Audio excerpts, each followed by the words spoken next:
How to turn off or on remind me of missed calls on Truecaller. Hello guys, in today's video I'm gonna show you how to turn it off or on. First, just go to Truecaller and here you will find the settings icon.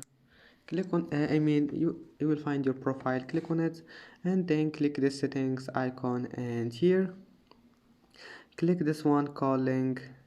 Now scroll down until you find this one remind me of missed calls, and here you can turn it on or off. It's easy, and that's it. Now just go back, it will be saved, and I hope that can help you.